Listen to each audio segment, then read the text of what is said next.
You are about to see a bunch of YouTubers, news media, and social media posts about how sales are down in Phoenix, prices are crashing, and foreclosures are up. Well, I'm going to break it down for you so you know where this is happening and why. So let's get at it. Cheryl Willis with EXP. I'm giving it to you. No filter, girl. All right, let's start with the median home price. It has been flat for the last couple of years. In fact, we're going to take year over year numbers because here's the thing. If I just tell you that we're up, exciting, and then I tell you we're up 1%, that's not very exciting. So you really have to have a benchmark number. Like, what are we comparing it to? So if we look at year over year, it's going to tell you where we were from last year. Now, here's the problem. Most of the YouTubers talk about the last couple of months, maybe the last couple of weeks, and you're going to see a grid that looks like this. That doesn't help you, especially since we have very seasonal markets. When we look at the overall greater Phoenix area, it is at 461. Let me tell you, when they were talking about the market crashing, it went down to 455. And so, yes, we are up a measly little 1%. Does that mean a whole lot to a lot of people? No, but it gives analysts kind of just, again, a number to compare it to. When we look at this map, it'll show you how the different parts of the Phoenix area, and this is also where value comes differently based on quality, lifestyle, age of homes, amenities, medical care, freeways, schools, etc. It's not all equal. So the top cities that we're getting people to, let's talk about what those median prices look like. Surprise, one of the higher demand areas for new construction is coming in at 432,000. Scottsdale, an all-time favorite, is a luxury market. The median price, that means half are above and half are below, that median price is 1.27 million. Hardly the market's crashing. Gilbert's coming in at 595,000. Does that give you a real accurate assessment of what Gilbert is selling for? It does not by any means. Chandler has 555,000. We have Queen Creek at 675,000. Goodyear at a good discount of 480,000. As we continue to go out a little bit further, we start to get better deals. Buckeye median is coming in at 400,000, and for the most affordable area in the greater Phoenix area, about a 45-minute to an hour drive outside of our city, we're talking Maricopa's coming in at $347,000 as a median. Oops, I forgot the Ever Almighty Peoria coming in at 521,000 for the median. Now, this is the part I want to share with you because we are about to change seasons in our Phoenix market. When I say Phoenix market, I mean the Phoenix metropolitan area. So we're talking over 40 different cities, 2 different counties. We have a lot of ground when we say the Phoenix Valley. Now, the seasonality in our market, peak season is January through April, which means the closings occur February through May. So when we report when we report June for May numbers, that tells us what the buyer season was like. And as you can see in this chart, every single year it goes up. But what happens in July? This is a reflection of the contracts that are written in June, July, August, and September. We are going to see these numbers drop. This is what you are about to see over the next 4 months about the Phoenix market. Don't be alarmed. This is a seasonality. This is normal for the Phoenix market. And this is also why people are so disappointed. I shouldn't say people, builders, sellers, listing agents. This is why everybody was so disappointed for 2026 because we didn't get the big boom January through May in order to carry us through the summertime. So if you are a buyer, this is going to be, again, one of the best times to negotiate a fantastic deal. Not only resale, but new construction. Now, here's the other thing everybody's going to be talking about. Actually, they already are. Distressed sales. So this would be pre-foreclosures are up 78%. That is a lot. But when you ask, well, what exactly does that mean? It means that last May, we had 8. Yeah, you guys, I said 8 last May. And this May of 2026, we had 123. Now, with 5.5 million people living here and selling over 30,000 homes a year, does 123 affect the market a whole lot? In fact, it's only 1.8% of total sales. So will they be reporting foreclosures are on the rise? Absolutely. But again, you got to have that benchmark number so you know what to compare it to. When we look back to the foreclosure crisis, the financial crisis that we had in 2011, this is minuscule. You're also going to start to hear, oh my gosh, all the price reductions, the sellers realizing they're overpriced, and that we have this massive price reduction that just happened. And typically in May and June is when it happens. And although we do see that reduction, when you compare it to last year, it's down quite a bit. So when you compare it to year over year or over the last 10 years, this is very nominal. There's a lot of people out there that are saying, I'm waiting for the buyer's market. Hello, this is the best buyer's market we have been in, and for this long, for over 10 years. The last time it was this good for a buyer, for whatever reason, the buyers didn't buy, but the investors did. And people are waiting for that familiarity. Prices slashed by 50 to 75% coupled with low interest rates. That, my friends, is an anomaly. I can't even say it. It's not going to happen again. We're not going to see price reductions because this is what's different than last time. People were losing their jobs last time.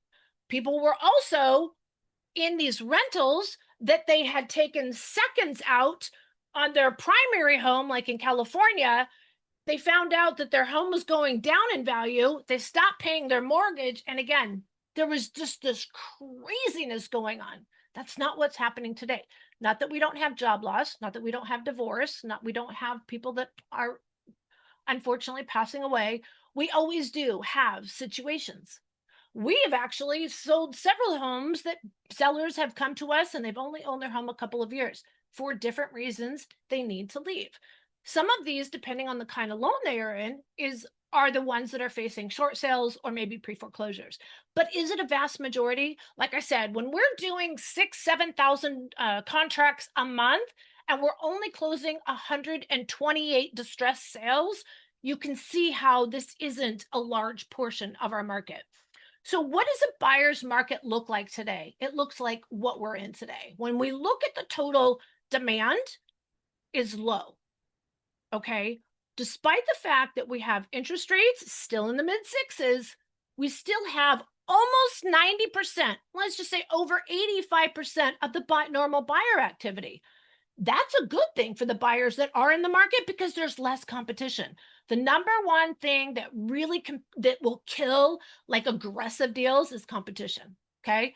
Now on the inventory side, right around that 100 number, that is ideal. We don't have too few, we don't have too many. And again, there's a healthy inventory. There's going to be different sizes, different areas, different price ranges, different condition. There is homes in neighborhoods that haven't been on the market literally in years are on the market today, but not an excessive amount.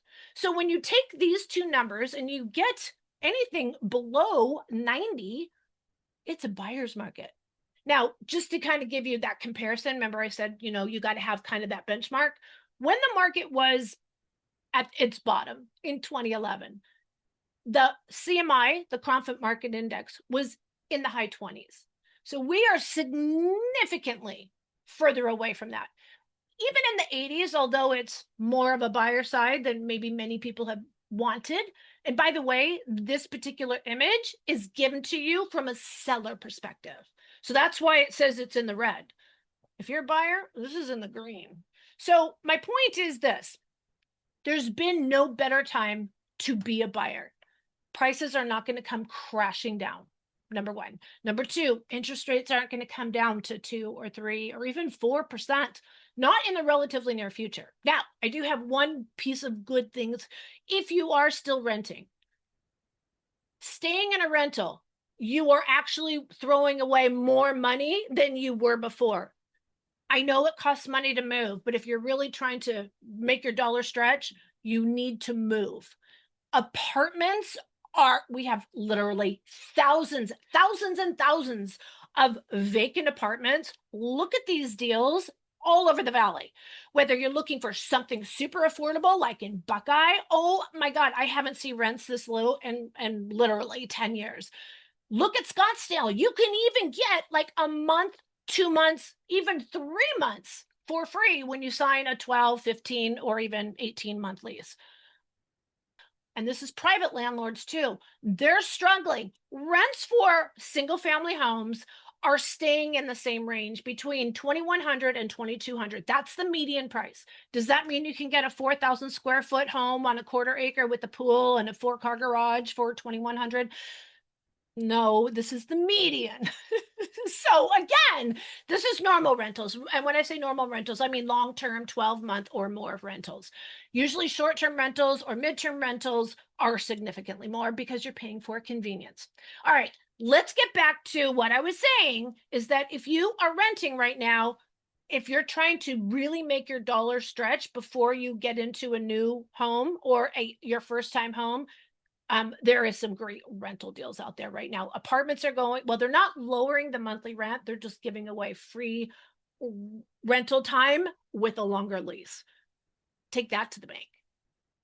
Now, if you're looking for deals, and when I say deals, I don't mean ridiculous deals. We have had to turn away a few buyers because the market's not crashing. If you write offers 10% below list price, you're going to get poo-pooed on all day long. That's not happening in our market. In fact, when you look at this chart, it'll show you that listings are getting on the average over 97% of the last list price. Where you're going to make some great offers are going to be where you can get the most concessions to buy your interest rate down and not pay that 6.5%. Many people don't really know how concessions work. Let me take just half a second for you. If it's a resale home, the median right now is about $10,000 to $12,000. With that much money on pretty much any size loan, now, of course, I'm not talking about $1 million loan, but let's just say a $500,000 loan. You're going to be able to buy down the points at least 1/4 of a point, and you're going to pay for all the closing costs. That way you can keep more money in your bank account and you can use that for maybe some home improvements. This is one of the things I always say, whether it's resale or new construction, there's always things you need to do after closing. So you don't want to deplete all your savings just to get into a home. So resale sellers, again, are that $10,000 to $12,000. Where you're going to get the biggest bang for your buck is going to be new construction. I have seen some of the most outrageous concessions from builders. I'm telling you, sellers, builders included, are keeping their heels in the sand. They are not reducing their prices. What they're doing, though, the builders, they're making it more attractive for buyers to come into the market now, as opposed to waiting. If you've been considering new construction and you're okay with being out on the suburbs, there is not since the market started slowing down in 2022, there has not been better incentives offered. If you are financing, the most a builder can contribute is 6%. We have been getting closer to 10, 11% worth of flex spend, upgrades, options. I can't even tell you, even a year of HOA paid up front. If you've been waiting for the best buyer's market, this is the best buyer's market right now, summer of 2026, since the market changed in May of 2022. Here's the thing, guys, though. There's so many things going on with new construction. They are slowing down a little bit with permits. I feel like that's going to hurt us next year. If we see interest rates go down even just a little bit, if they go to that 5.9, and now that Iran thing is kind of almost behind us, if rates come down and there's more buyers that jump in the market, it's going to become more competitive, and then it's going to make it more of a seller's market. That's not what buyers want. I know they think they want that lower rate, but if everybody gets the same rate, everybody's going to come in the market. What you need to do is work with a team like us that specialize in identifying these great deals. And then here's the thing, guys, it's also about the area. And it's not just about the price, because some builders include these 10 things for this price, whereas some builder will include these 50 things. It's not apple for apple. And if you have not worked with a relocation specialist, you don't even know how to compare it. You don't know what that benchmark is. Give us a call, shoot us a text, send us an email. Days, nights, or weekends, and holidays, we got your back when moving to Greater Phoenix. And if you're looking for the best deal possible, you're going to want to give us a call today. Thanks, guys. Cheryl Willis, EXP. And I'll see you next month to report what's going on in June. But again, don't forget, these monthly market updates tells you what's in the past. Give us a call today so I can tell you what's going on right now.